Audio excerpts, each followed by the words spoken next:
करीब 100-102 एकड़ में मेरे पास गुआवा है अभी।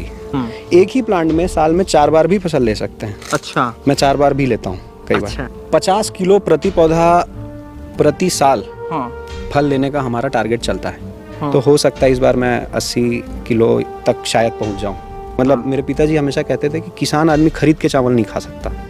1 एकड़ में तो मोटा मोटी 20 टन के आसपास आप प्रोडक्शन तक पहुंच जाएंगे। इसका साइज अभी होगा, ये 400 ग्राम के आसपास होगा। हाँ। और वैसे सबसे बड़ा साइज तो हमारे यहाँ 1100 ग्राम तक, 1100-1200 ग्राम तक का भी है। लेकिन अगर आप अमरूद खा रहे हैं तो आप देखिए इसमें फाइबर तो दुगना है, फास्फोरस 4 गुना है, मैग्नीशियम भी 4 गुना है। इस प्रकार से सारे। फिर इंग्लैंड में 2 साल MBA करके फिर वापस। ठीक है, सुविधा वहाँ है। हाँ। लेकिन भौतिक सुविधाएं हैं। हाँ। इमोशन और भावनाएं तो यहाँ है।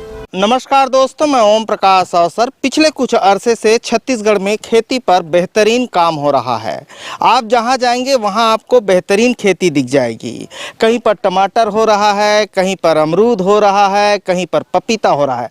और देश भर में छत्तीसगढ़ के फसलों का डिमांड है।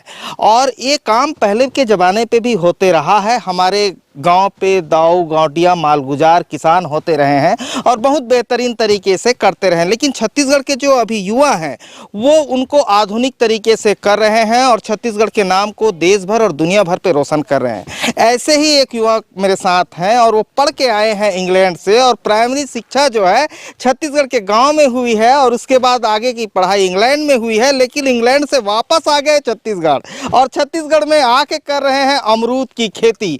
मतलब इस वीडियो को आप समझ सकते हैं कि इसमें आपको अमरूद की खेती समझने को तो मिलेगी, साथ साथ छत्तीसगढ़ी जो जवान है, छत्तीसगढ़िया जो जवान है तो मतलब सीखेल मिली, समझेल मिली कि कैसे एक लड़का जन है इंग्लैंड में पढ़ के वहाँ से वापस आके खेती करा थे। कतका स्कोप है छत्तीसगढ़ में खेती के लिए, कितना कर सकते हैं हम लोग और कितना आय अर्जित कर सकते हैं, नाम अर्जित कर सकते हैं। मतलब नाम और दाम दोनों कमा सकते हैं छत्तीसगढ़िया खेती के जरिए। ये इस वीडियो पर समझ सकते हैं और सारे बिजनेस पे हम लोग अंगत के तरीके से पाँव रख सकते हैं और रख सकते हैं। ये काबिलियत है छत्तीसगढ़ के एटमॉस्फेयर में, हमारी ज़मीन पे। तो चलिए बात करते हैं भैया के साथ डिटेल के साथ कि किस तरीके से इंग्लैंड से पढ़ के आके खेती कर रहे हैं छत्तीसगढ़ में, ये आपको समझाऊं। लेकिन उससे पहले कहूँगा, अगर आपने अभी तक हमारे चैनल को सब्सक्राइब नहीं किया तो सब्सक्राइब करें और बेल आइकन पर क्लिक करें, जिससे इस तरीके के वीडियो का आपको नोटिफिकेशन मिलते रहे। अगर ये वीडियो फेसबुक पेज पर देख रहे हैं तो पेज को लाइक और फॉलो कर लें। नमस्कार भैया। नमस्कार। नमस्कार। अच्छा, पहले शुभ नाम बताइए। कबीर चंद्राकर। कबीर चंद्राकर जी हैं। और ये सर फार्म कौन सा है और एड्रेस कौन सा है और इसमें क्या हो रहा है? ये जिस फार्म में अभी है इसका नाम है अशोक वाटिका, ग्राम मुजगहन में है। तो इसका पूरा नाम अशोक वाटिका मुजगहन। हाँ। मेरे ब्रांड का भी नाम AVM है, जिससे मैं गुआवा बेचता हूँ। और ये रायपुर से 12 किलोमीटर की दूरी पे है। हाँ। रायपुर जिले में ही है। अच्छा जी। और कितने एकड़ पे अमरूद की खेती करते हैं? ये टोटल फार्म वैसे 45 एकड़ का, उसमें 40 एकड़ में अमरूद लगा हुआ है। 1 एकड़ मेरे ट्रायल कुछ क्रॉप्स हैं, एप्पल लगा हुआ है, एवोकाडो है, ड्रैगन फ्रूट है, ये सब लगे हुए हैं। चंदन के कुछ प्लांटेशन है मेरे पास। अच्छा।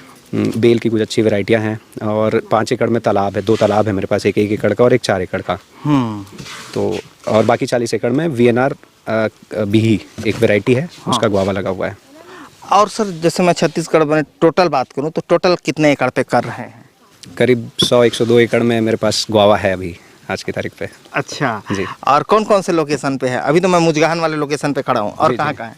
इसके अलावा पटेवा नाम की एक जगह है। हाँ। महासमुंद जिला पड़ता है। हाँ। वहाँ है 40 एकड़ में करीब। हाँ। सिलियारी में है। अगर आप विधानसभा से आगे जाएंगे। हाँ। तो सिलियारी रायपुर जिला ही है, तो रायपुर वहाँ सिलियारी में है। हाँ। और एक बालोद में दली राजरा नाम की जगह है, दली राजरा से आगे आड़ेझर नाम के गांव में। अच्छा, वहाँ भी है।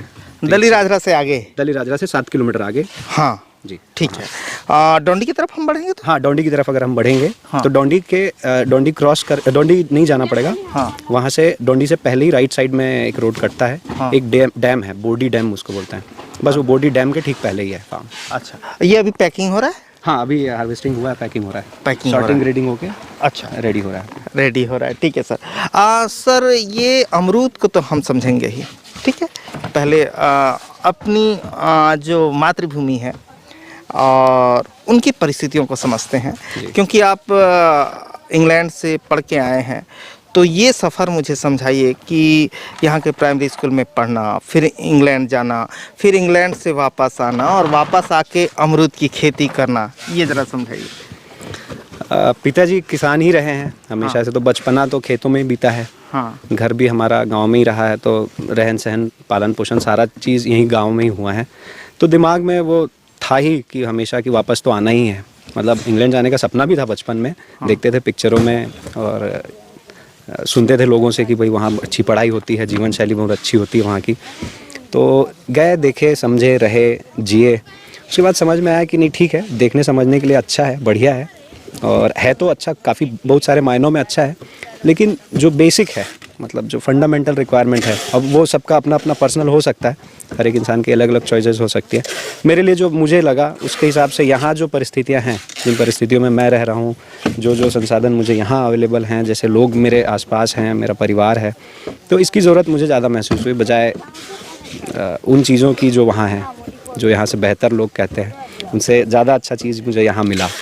तो इसलिए मैं शुरू से ही दिमाग में मैंने बना रखा था कि भाई आना तो है ही, वापस कुछ करना है यहाँ आके। फिर उसके बाद खेती का मेरा जो डिसीजन था ये इमोशनल नहीं था।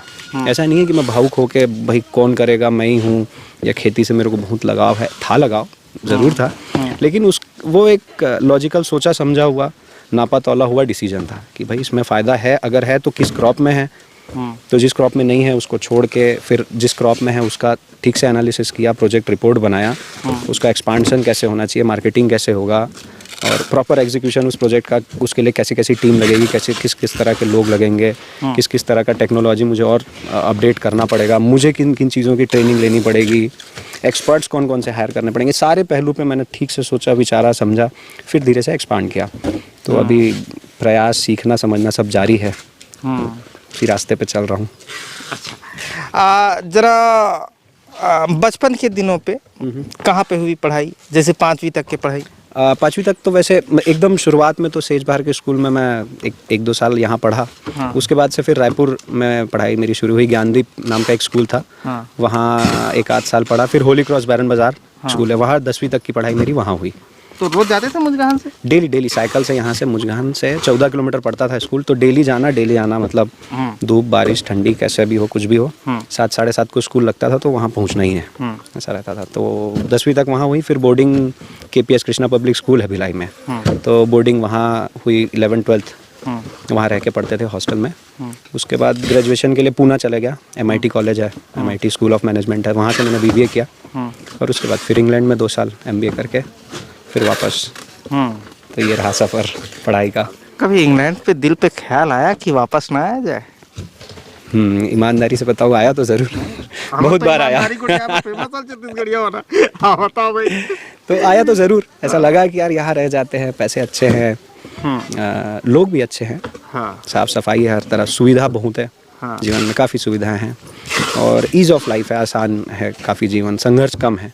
यहाँ आपको उतने ही पैसे कमाने के लिए वहाँ की तुलना में बहुत ज़्यादा संघर्ष करना है, कंपटीशन बहुत है, संसाधन कम है, गवर्नमेंट की फैसिलिटीज़ उतनी नहीं है, सपोर्ट उतना नहीं है, मेडिकल फैसिलिटीज़ वहाँ NHS होता है, नेशनल हेल्थ केयर सिस्टम है वहाँ, वो नेशनल हेल्थ सर्विस है, तो उसमें आपको 1 रुपया भी नहीं देना है। अगर आप मतलब गवर्नमेंट विल टेक केयर, सब चीज़ वो करेंगे। आप अपना काम में जो करते हैं, जिसमें आप पारंगत हैं, आप सिर्फ वही कीजिए, बाकी चीज़ों की चिंता आपको नहीं करनी है। मतलब आप अगर बेरोजगार भी हैं तो 70-80 हज़ार रुपये वहाँ की सरकार आपको देगी घर में बैठने के लिए। अच्छा।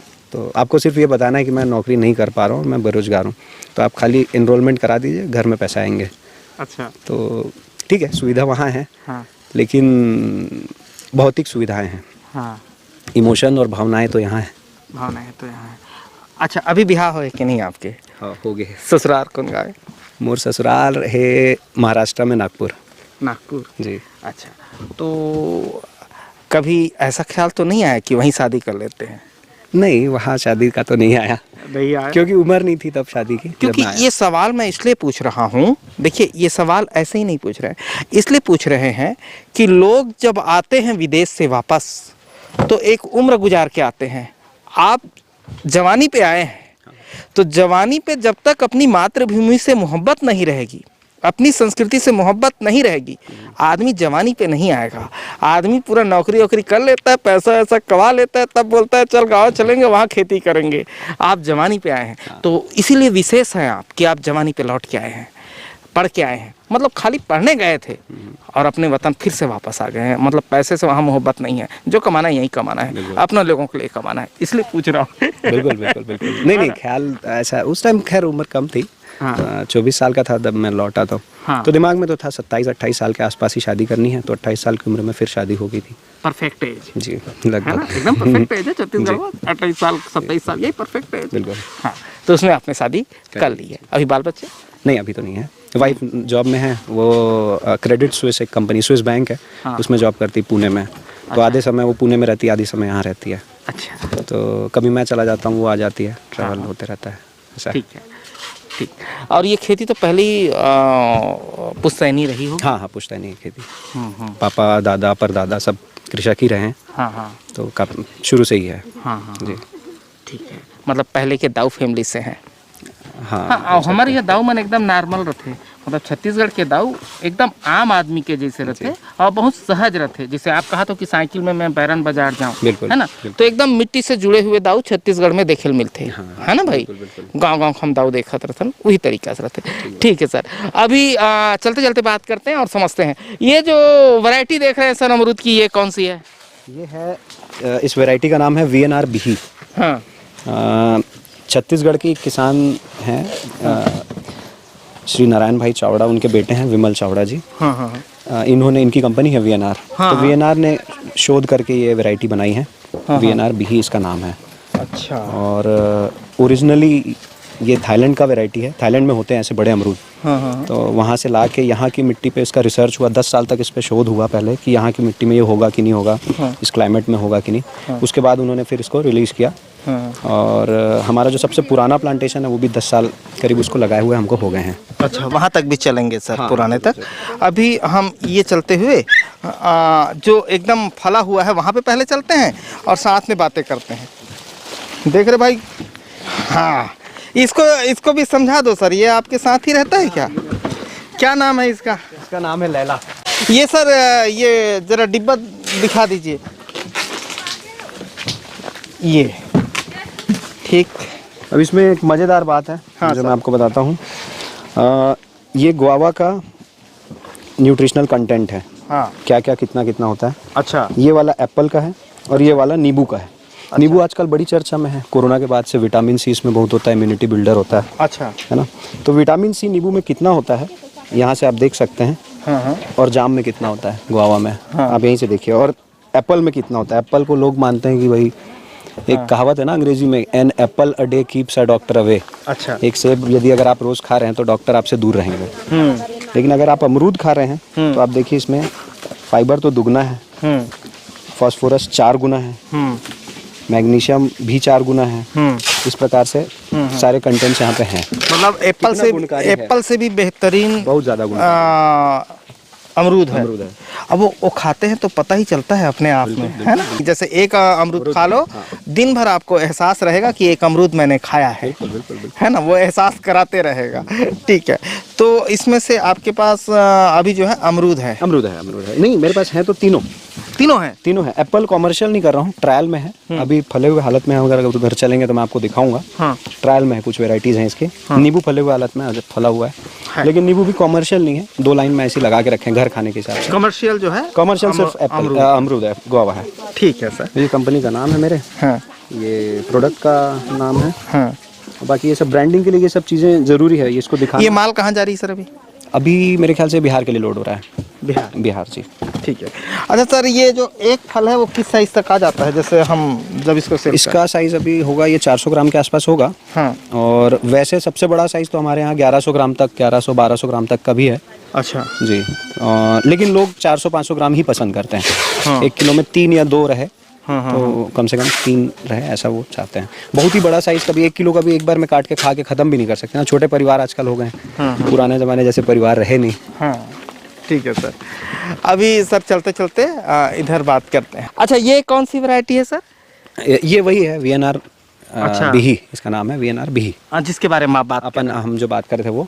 इसके अलावा 2 एकड़ में मैंने ट्रायल के लिए एक पिंक ताइवान नाम की वैरायटी है। हाँ। ये आंध्रा की वैरायटी है, आंध्र प्रदेश की। अच्छा।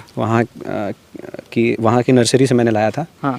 तो इसका भी परफॉर्मेंस बहुत अच्छा है, काफ़ी अच्छा है। हाँ ठीक है सर, पहले VNR को जरा समझते हैं सर कि लगा किस तरीके से, ये जरा समझा दीजिए। अब जैसे ये हम अंदर देख रहे हैं और इसमें सर एक पौधे से दूसरे पौधे को किस तरीके से लगाएं? इसमें ना पहली बात ये है, दूरी के बारे में हम अगर बात करें तो 12 फीट का दूरी होना चाहिए, रो टू रो, मांदे से मांदे की दूरी 12 फीट का होना चाहिए। 12 फीट एक मांदे से दूसरे मांदे तक का दूरी। हाँ।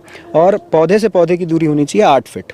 पौधे से पौधे की दूरी 8 फीट। हाँ, इसी एक जैसे ये रो में पहला पौधा, हाँ, फिर दूसरा पौधा, फिर 8वें फीट में होगा, 8वें फीट, फिर तीसरा 16वें फीट में, ऐसा 8 फीट में होगा। ठीक है, इस तरीके से बिल्कुल। इससे क्या होता है कि जैसे आप यहाँ पे देख रहे हैं 12 फीट होने के बावजूद भी चलने के लिए रास्ता नहीं बचा है। हाँ। तो अभी इसका कटिंग नहीं हुआ, इसलिए ऐसा है। अच्छा। जब ये कटिंग हो जाएगा तो आपको रास्ता मिलेगा।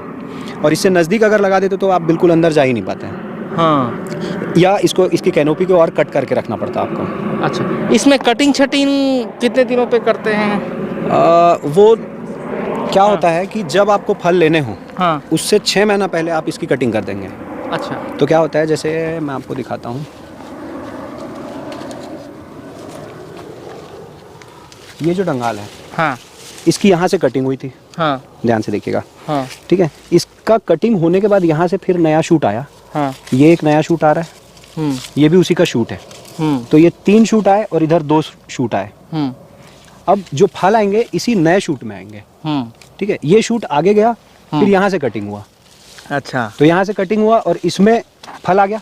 हाँ। इस फले हुए हालत में। हाँ। यहाँ से कटिंग हुआ, नया शूट आया, इसमें फिर से फल आ रहा है। अच्छा। तो जहाँ जहाँ फिर मैं अगर इसको कट कर दूंगा, हाँ, तो यहाँ ध्यान से देखिए, यहाँ से एक शूट निकलेगा। हाँ, और इस शूट में यहाँ तक ये शूट आएगा। हाँ। इसमें फिर से फ्रूट आ जाएगा। अच्छा। तो जब आपको फ्रूट लेना हो तब तक आप कटिंग कीजिए। ये देखिए, ये वाले को यहाँ से कटिंग हुआ। हाँ। ये 2 शूट आए हैं। अच्छा। और ये दोनों में फल आ गया। ये बढ़ेगा, यहाँ से कटिंग कर देंगे। हाँ। नया शूट आएगा, उसमें फल आ जाएगा। अच्छा। तो ये आपको प्लान करके कि कैनोपी पूरा भरा हुआ हो। हाँ। क्योंकि जहाँ जहाँ सनलाइट पड़ रहा है, ये जितने नए शूट हैं, यहाँ से देखिए ये कटा हुआ है ना। हाँ। तो ये नया शूट, ये नया शूट, इन्हीं नए शूट में फल आएंगे। अच्छा। इन्हीं नए शूट में फल आएंगे। तो कटिंग आपको ये समझ के करना होगा कि कैनोपी का जो इसका पत्तों का और शाखाओं का जो घेरा है, हाँ। कैनोपी उसको हम बोलते हैं, तो वो उसका शेप आपको कैसे चाहिए, वो भरना चाहिए। अच्छा। जैसे इस डंगाल को मैं यहाँ से काट दूंगा तो यहाँ पे खाली हो जाएगा। हाँ। ये पूरा एक छतरी की तरह होना चाहिए। अच्छा। परफेक्ट शेप में। तो वो शेप देने के हिसाब से कटिंग होता है। जहाँ जहाँ से आप कटिंग करेंगे वहाँ से नए नए शूट्स आएंगे। हाँ। उसमें फिर आप फल लेंगे। अच्छा। तो ये भी देखना होता है कि वो इतना, जैसे ये जो डंगाल है ना, ये इतना मजबूत है कि ये 3 फल को उठा पाया है। हाँ, हाँ। अगर यही 3 फल मैं इसमें ले लूँ तो ये तो टूट जाएगा। जैसे ये फल है, हाँ, हाँ। तो ये अगर बड़ा हो गया, हाँ। तो ये कहाँ सह पाएगा? टूट जाएगा। 400 ग्राम का मैंने फल आपको दिखाया। हाँ, हाँ। 1 किलो तक भी होता है। हाँ, हाँ। मिनिमम 300 ग्राम 250 ग्राम तो होना ही चाहिए। हाँ। तो इसमें इतना ताकत होना चाहिए। हाँ। कि ये उसको उठा पाए, उसके वजन को सह पाए। तो ऐसी जो लोग कटिंग करते हैं उनको ये सारी चीज़ें पता होती हैं। हाँ, हाँ। मतलब हम ट्रेनिंग में उनको बताते हैं कि भाई देख समझ के आपको काटना है। हाँ। इस तरीके से करते हैं। बिल्कुल। सर, और ये जो बिही है, इसका फसल जो है साल में कितने बार निकलता है? 1 बार कि 2 बार? 2 बार तो निकलता ही है। हाँ। और वो चक्र आप बना सकते हैं। जैसे अभी इस अगर प्लांट में देखें तो देखिए आप कितना फ्रूट है। हाँ। ठीक है, यहाँ नीचे से देखेंगे, यहाँ से जमीन से लगभग ये छुआ रहा है। हाँ। यहाँ से फ्रूट लेके आपको ऊपर तक फ्रूट मिलेगा। हाँ। अब इसमें अलग अलग स्टेजेस भी हैं। यहाँ कट हो गया ना, हाँ। तो आपको ये नया शूट भी दिखेगा। हाँ। और ये फ्लावर, ये कली है, अब ये खिलेगा और ये फल भी बन जाएगा। हाँ। इसमें आपको छोटे फल भी मैं खोज के दिखा दूंगा। तो हर एक स्टेज के इसमें अभी हैं। हाँ। तो ये सारा चीज डिपेंड करता है आपकी कटिंग पे। हाँ। मतलब कटिंग जैसी आप करेंगे ना, तो इसका एक हार्मोनल ट्रिगर होता है। हाँ। कि मेरा यहाँ से कट गया, अब नया शूट आना है, अब मैं फ्रूटिंग करूंगा। अच्छा। तो प्लांट को ये समझ में आ जाता है कि मैं नया शूट दूंगा, अब वहां से फल आ जाएगा। हाँ। तो आप ना रोटेशन बना सकते हैं। हाँ। वो आपके ऊपर है, आप कितना फसल लेना चाहते हैं। हाँ। एक ही प्लांट में साल में 4 बार भी फसल ले सकते हैं। अच्छा। मैं 4 बार भी लेता हूँ कई बार। हाँ। तो लेकिन इसका जो असली मतलब जो नेचुरल सीजन है वो ठंड है। ठंड जो नॉर्मली हम लोग घर की जो देसी अमरूद खाते हैं, हाँ। ठंड में ही आता है। हाँ। तो वो इसका नेचुरल साइकिल है। अच्छा सर, एक चीज़ और पूछ रहा था, ये जैसे VNR बिही की बात कर रहे थे, तो वीएनआर भी का जो पौधा हम देख रहे हैं ये अभी तकरीबन कितना दिन का है? इस वाले पौधे की उम्र अभी मेरे ख्याल से होगी 7 साल के आसपास। 7 साल के आसपास जी। ठीक है। तो एक पौधा आज के डेट पे कितना प्रोडक्शन देता होगा? 50 किलो प्रति पौधा प्रति साल हाँ। फल लेने का हमारा टारगेट चलता है। अच्छा। एक पौधे से हमको एक साल में 365 दिन में 50 केजी फल लेना है। हाँ। ये टारगेट हम लोग लेके चल रहे हैं, लेकिन ये टारगेट अब हो गया पुराना, पीछे हो गया। अभी मेरी बात हो रही थी वीएनआर में, उनका कहना है कि जगदलपुर के किसान हैं वो 50 टन प्रति एकड़ तक पहुंच गए हैं। 50 टन का मतलब हो गया, मैं अगर 50 किलो प्रति फल की बात कर रहा हूँ तो 20 टन हुआ पर एकड़, तो हमसे 2.5 गुना ज़्यादा। तो 120 किलो प्रति पौधा प्रति साल वो ले रहे हैं, अभी वहाँ तक वो पहुँच चुके हैं। तो अब अपने को भी प्रयास करना वहाँ जाने का। हाँ, वहाँ जाने के, अब उससे आगे जाने का टारगेट है अभी। हाँ, मतलब क्योंकि जो प्रोग्रेसिव और फार्मर्स हैं ना, वो नई नई तरीक़ों से और इसमें इम्प्रूवमेंट कर करके प्रैक्टिसेस में खाद अच्छे उपयोग करके, स्प्रेज को अच्छे उपयोग करके और कटिंग प्रूनिंग का टाइमिंग को वैसा एडजस्ट करके, जैसे मैंने बताया ना 4 बार भी ले सकते हैं। तो वो बहुत सारी उसमें फैक्टर्स होते हैं अच्छा प्रोडक्शन के लिए। तो सभी फैक्टर्स में एक साथ हम लोग नहीं कर पाते, तो अच्छे फार्मर्स को फॉलो करने का हम लोग हमेशा कोशिश। और सर फार्मर्स ट्राई भी करते रहता होगा, है ना भाई, कि वो पौधा वही है, ज़मीन वही, एटमॉस्फेयर वही है, लेकिन उनके तौर तरीके पे वो ट्राई कर करके देखता होगा कि ऐसा करें तो ऐसा बेहतर होगा क्या, वैसा करें तो वैसा बेहतर होगा क्या।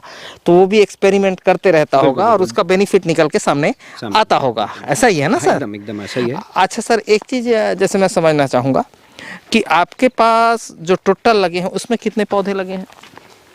मेरे पास होंगे करीब करीब यहाँ इस फार्म में 17-18 हज़ार पौधे हैं। 17-18 हज़ार है, ठीक है।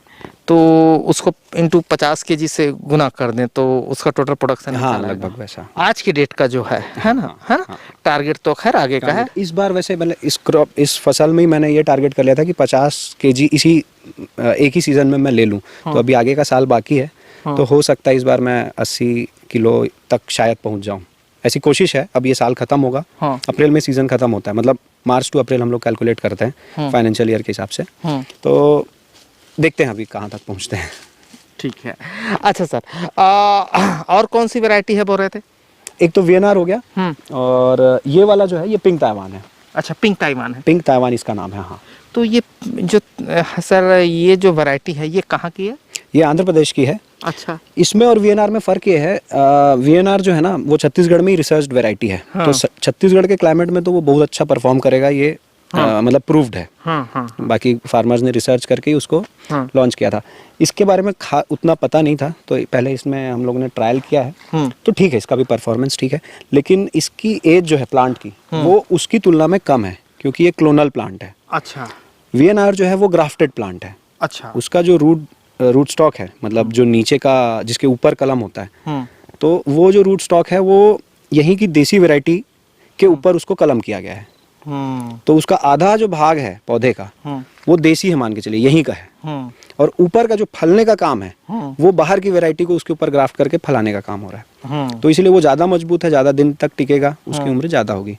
ये क्लोनल मतलब ये हो गया, क्लोन का मतलब ये होता है अगर मैं इस डंगाल को, टहनी को यहाँ से अगर कट कर दूं और कट करके इसको जमीन में दबा दूं, तो ये जो यहाँ से शूट आ रहा है यही रूट बन जाएगा। अच्छा।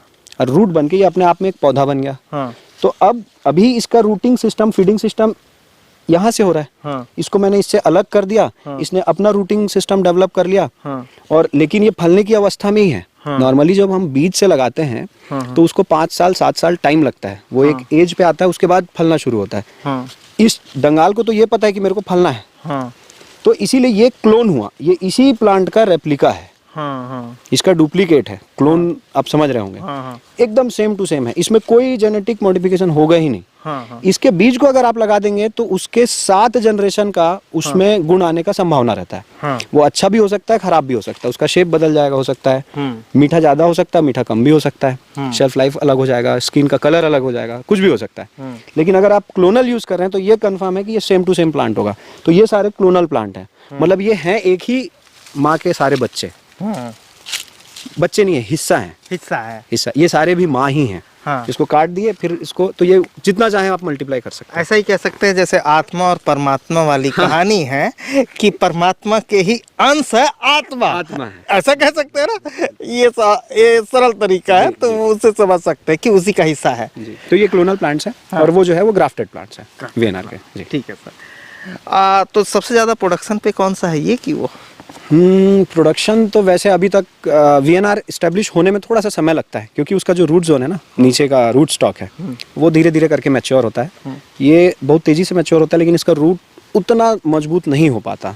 ये देसी से इसका जो रूट जोन है, इसकी जो जड़ें हैं, वो उससे अगर तुलना करें तो ये कमजोर होता है।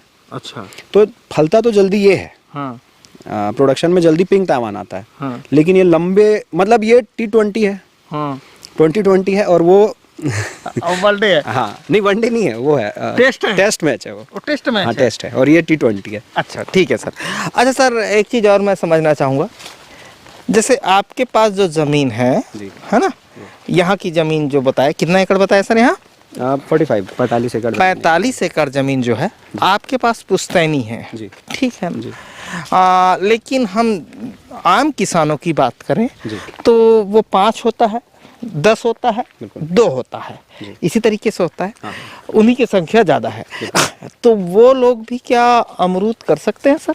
ज़रूर कर सकते हैं, और मेरा ये मानना है कि एक साथ ना जाएं अगर करना भी है। हाँ। लेकिन एक, जैसे मैंने आपको बताया ना कि मेरा एक एक्सपेरिमेंट का 1 एकड़ का मैंने रिजर्व रखा है अलग से। हाँ। तो जो कुछ अच्छी वेराइटीज़ हैं मैं उसमें लगाता हूँ। हाँ। और कोशिश करता हूँ, देखता हूँ, वॉच करता हूँ कि वो कैसा परफॉर्म कर रहा है। हाँ। तो वैसे ही जो छोटे भी किसान हैं, तो एक हिस्सा उसके लिए, जैसे पुराने ज़माने में होता था कि ब्यारा होता था। हाँ। घर के पीछे एक छोटा बाड़ी रहता था, बाड़ी। हाँ। बहुत छोटा ही रहे, भले वो 10 बाई 10 का, एकड़ भी नहीं, कम हो जाता है, 30 डिसमिल 40 डिसमिल हो जाता है। मैं तो बोलता हूँ 100 फीट रहे खाली। हाँ। 10 बाई 10, 4 प्लांट तो कोई भी लगा सकता है। हाँ। आप 4 प्लांट ऐसे लगा लीजिए। हाँ। आप उसको देखिए कि वो कैसा परफॉर्म कर रहा है। जैसे मैंने बताया पिंक ताइवान के बारे में और वीएनआर के बारे में। हाँ। इन दोनों को लगा के पहले ऑब्जर्व कीजिए। हाँ। सीताफल कुछ लगा लीजिए। हाँ। बेल लगा लीजिए, एप्पल बेर लगा लीजिए। हाँ। बहुत सारी चीजें हैं, आंवला लगा लीजिए, मुनगा लगा लीजिए। हाँ। एक प्लांट तो आप लगा ही सकते हैं। अच्छा, उससे अच्छी बात यह है कि आपको खरीदना नहीं पड़ेगा बाजार से। हाँ। आपका एक्सपेरिमेंट भी हो रहा है। हाँ। घर की आपूर्ति भी हो रही है। मतलब मेरे पिताजी हमेशा कहते थे कि किसान आदमी खरीद के चावल नहीं खा सकता। हाँ। तो अभी इतना सब होने के बाद भी आधा एकड़ में हम घर खाने के लिए चावल अपना ही लगाते ही हैं। हाँ। सब्जियां भी सब लगाते हैं, फल भी ऑलमोस्ट अपने खाने के हिसाब से लगाते हैं। हाँ। तो वैसा एक्सपेरिमेंट मेरे को लगता है कि सभी किसानों को करना चाहिए। अनुपात कम हो सकता है, 1 एकड़ में लगाने की जरूरत नहीं है। हाँ।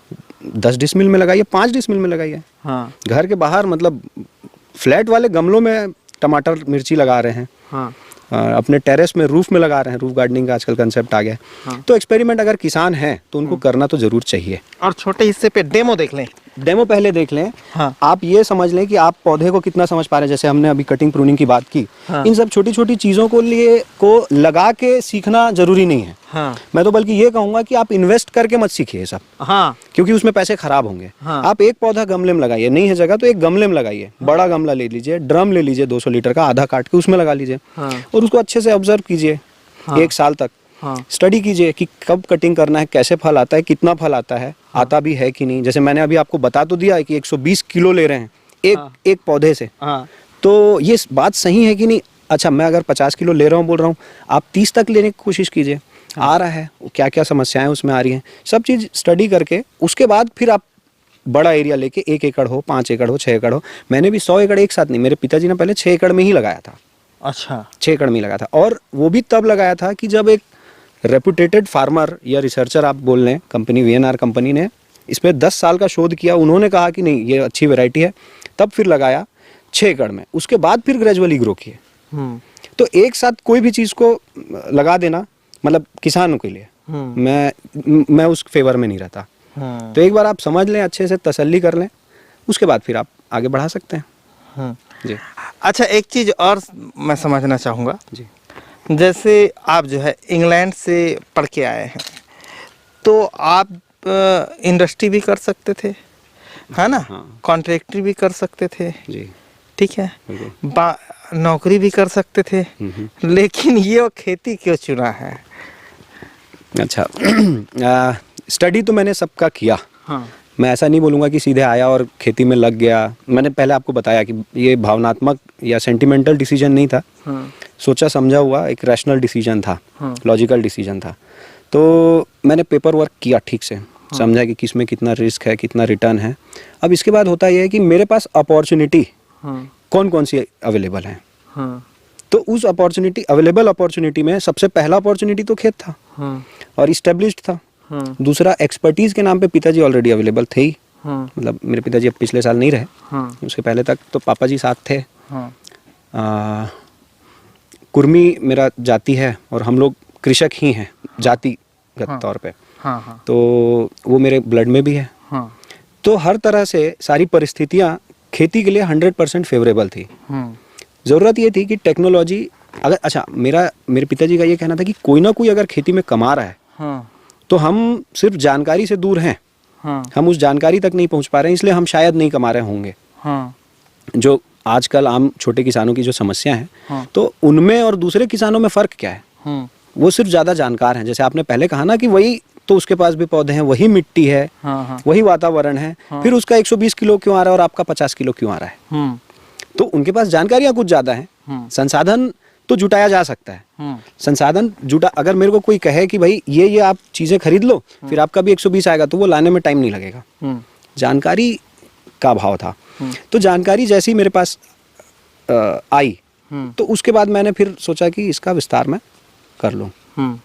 तो वो जो जानकारी की कमी है ना, मेरे को लगता है वही बाधक है आज बेहतर खेती में और कमज़ोर खेती में। जी, तो उस पे फोकस मेरे को लगता है कि करना चाहिए। और आप लोग इतना अच्छा काम कर रहे हैं, तो आप लोगों के माध्यम से नहीं, ये एकदम हकीकत है। मैं आपके चैनल को काफ़ी टाइम से देख भी रहा हूँ और मुझे बड़ा अच्छा लगता था कि हमारे छत्तीसगढ़ में कम से कम चलिए किसी ने तो ये प्रयास किया कि ऐसे छोटे छोटे जानकारियों को लोगों तक पहुँचाएं, और छोटी जानकारी ही बड़ा बदलाव लाती हैं। बहुत बड़ा लेक्चर या सेमिनार अटेंड कर लें तो पता नहीं उसमें से 10% भी काम का आए चाहे ना आए, लेकिन जो छोटी छोटी जानकारियां और ये सहज सरल तरीके से जो जानकारियां मिलती हैं, उपलब्ध होती हैं, यही काम की होती है, ऐसा मुझे लगता है। तो इसके लिए आपको धन्यवाद है। धन्यवाद। अच्छा, इसको जरा मुझे समझाइए। तो ये बहुत अच्छा दिख रहा है, तो ये मैं देखना चाह रहा था, ये कितना होगा अभी? ये बस लगभग हार्वेस्टिंग के आसपास है, करीब 250-300 ग्राम के आसपास होगा ये इसका वजन। थोड़ा और इसको बढ़ने देंगे। देखिए इसमें कलर जो है ना, ये अभी भी हल्का हरा दिख रहा है, पीलापन थोड़ा और ये पीला होगा। अच्छा, जैसे ये वाले में देखिए ये हो चुका है लगभग। अच्छा, ये पीला दिख रहा है। अच्छा, ये भी लगभग पीला दिख रहा है। अच्छा, ऑलमोस्ट ये थोड़ा और कलर इसका अच्छा आ जाएगा, फिर ये हार्वेस्टिंग इसका हो जाएगा। अच्छा जी। तो एक चीज़ और समझाइए सर कि एकड़ वाइज जैसे मैं समझना चाहूँगा नए फार्मर के लिए जी, कि 1 एकड़ में कितने पौधे वो लगाएं। ओके, मान लो डेमो ले लिए हैं, क्योंकि जानकारी मिलना बहुत कठिन है।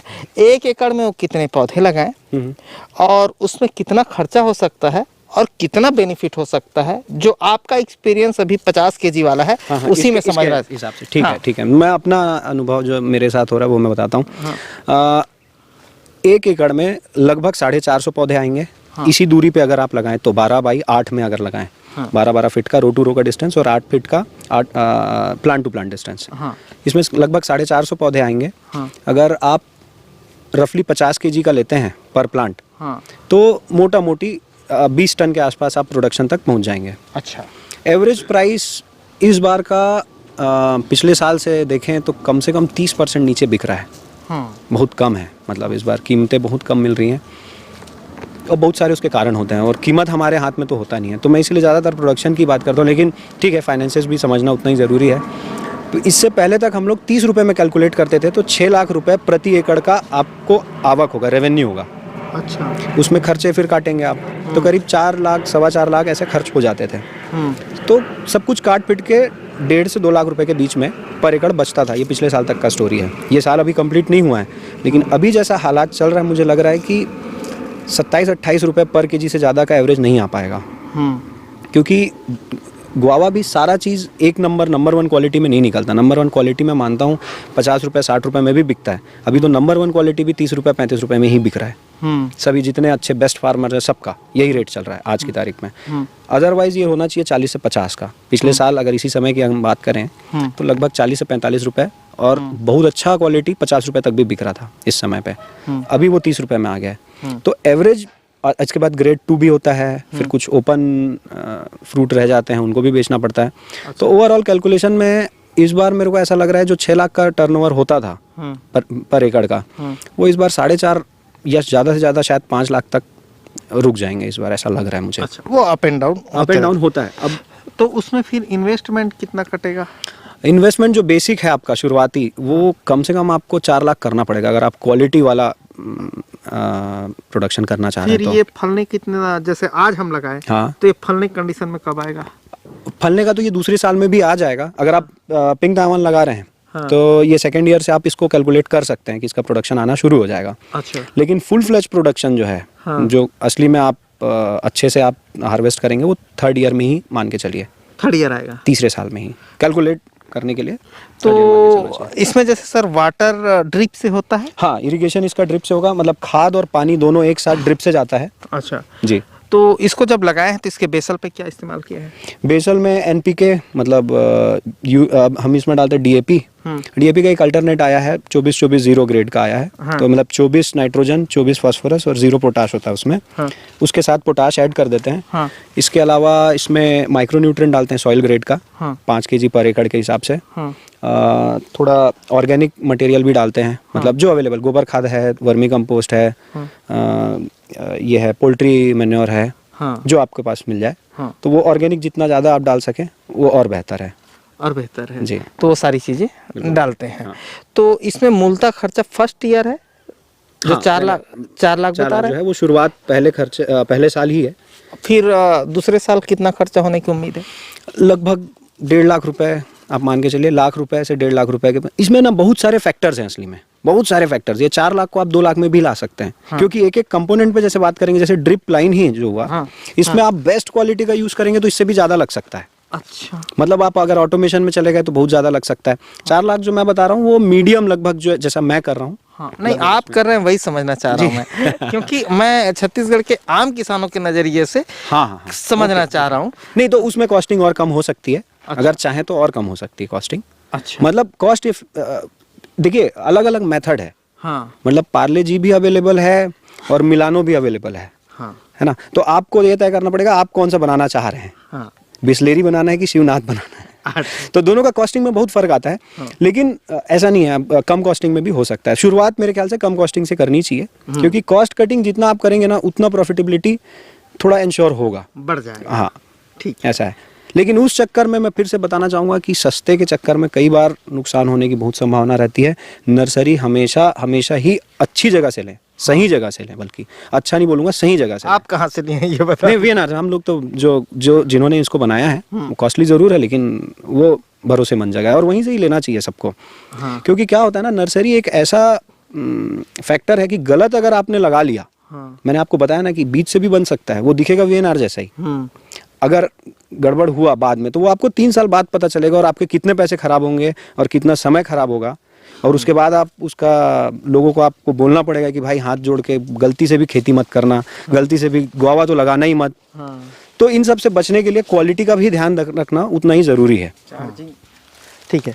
अच्छा तो कितना आएगा मूलता बोल रहे हैं भैया? देखिए मैंने बताया ना कि मार्केट जो है ना वो बिल्कुल हमारे हाथ में नहीं है। हाँ। मतलब ये राजा भी बना देता है, रंग भी बना देता है 1 ही मिनट में। हाँ। लेकिन इस साल का जैसा स्थिति लग रहा है, हाँ। 1-8 लाख रुपए से 1.5 लाख के बीच में ही बच पाएगा इस साल। अगर ये अच्छा होता, पिछले साल जैसा अगर होता, तो पिछले साल जैसे 2-1 लाख रुपए का 2 लाख रुपए तक का हमको बच गया था। तो ये फलता कब है और निकलता कब है?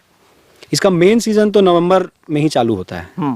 जो सबसे ज़्यादा प्रोडक्शन आता है ना साल का, वो नवंबर से लेके जनवरी तक का जो टाइम है जो अभी चल रहा है।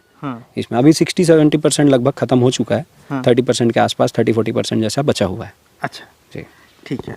तो इसमें आता है, तो आप जो कैलकुलेशन बता रहे हैं साल भर का बता रहे हैं। हाँ। साल भर का है ना? साल भर का मतलब ये 60-70% जो मैं बोला हूँ ये इस सीजन का 60-70% है। अच्छा। टोटल का 30-40% या ज़्यादा से ज़्यादा 50% मान। हाँ, लेकिन जो आय बता रहे हैं वो साल भर का है। साल भर का है, 1 साल 365 दिन का।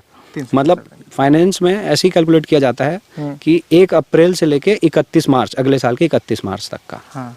तो उसके हिसाब से मैंने बताया। मतलब और आम किसान कर सकता है ना? बिल्कुल बिल्कुल। ठीक है। तो ये वीडियो की लंबाई तो बहुत हो गई है, लेकिन जब कोई जागरूक फार्मर हमें मिलता है छत्तीसगढ़ से, तो हम चाहते हैं कि सारी जानकारियाँ जो है उनसे ले लें, क्योंकि हम बार बार नहीं आ पाते या वो हमें समय नहीं दे पाते।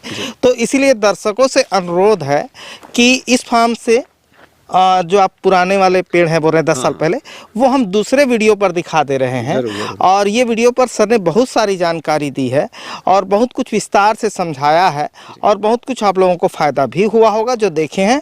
तो हम वो वाला पौधा दूसरे वीडियो पर दिखा दे रहे हैं, तो आप इस सीरीज़ का दूसरा वीडियो देख लें। तो धन्यवाद, मैं ओम प्रकाश अवसर। वीडियो पसंद आया तो वीडियो लाइक कर लें। धन्यवाद।